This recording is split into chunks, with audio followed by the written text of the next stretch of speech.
నేను నేను ఇంతకుముందే చెప్పానండి. తప్పు ఎవరు చేసినా కూడా అది తప్పేనండి. పైగా సాక్ష్యాధారాలతో దొరికారు. ఇవాళ ఒక పార్టీలో చేరారని చెప్పేసి, లేదా నేను ఉన్నారని, లేదా నేను పార్టీలో చేరానని చెప్పేసి తప్పు ఒప్పు కాదు కదండి. నేను చేసినా తప్పు తప్పే, ఎవరు చేసినా తప్పు తప్పే. ఆ కేసులు మాత్రం ఓటుకు నోటు కేసు ప్రస్తుతం సుప్రీంకోర్టులో రెండుగా నేను వేసిన కేసులు కూడా మెర్జ్ అయ్యి ఒకే కేసుగా ఉంది. ఆ రెండు కూడా, ఒకటి చంద్రబాబు నాయుడు గారిని ఓటుకు నోటు కేసులో ముద్దాయిని చేయాలని, రెండవది సిబిఐకి ఆ కేసు దర్యాప్తు అందచేయాలని. ఎందుకంటే తెలంగాణ ఏసీబీ సరిగా దాని ఇన్వెస్టిగేషన్ చేయటం లేదు అనే దాన్ని కూడా గౌరవ సుప్రీంకోర్టు పరిగణలోకి తీసుకుంది. కాబట్టి ఈ రెండూ కూడా మెర్జ్ అయ్యి ఒకే కేసుగా ప్రస్తుతం నడుస్తూ ఉందండి. కేసు మాత్రం నేను కంటిన్యూ చేసుకుంటాను. ఖచ్చితంగా ప్రతిపక్ష పాత్ర పోషిస్తామండి.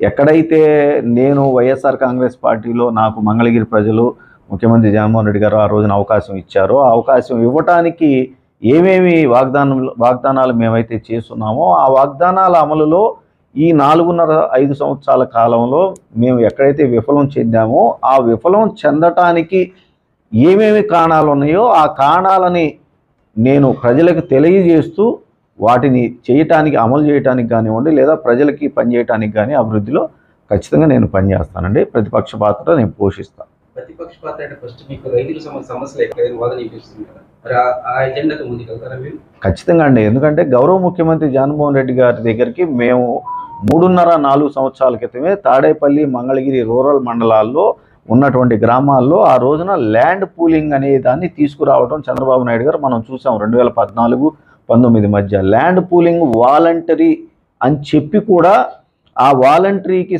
సహకరించినటువంటి రైతన్నల మీద బలవంతపు భూసేకరణకు రావటం, చట్టం ప్రకారం బలవంతపు భూసేకరణ చేయకూడదు, అలువైవల్ సాయిల్స్ అతి సారవంతమైనటువంటి భూముల్ని తీసుకోవడానికి లేదు అని చెప్పి చట్టాలు చెప్తా ఉన్నా, ఆ రోజున వాళ్ళ మీద బలవంతపు భూసేకరణకి చంద్రబాబు నాయుడు గారు పూనుకున్నప్పుడు మేము గౌరవ న్యాయస్థానాలను ఆశ్రయించాము.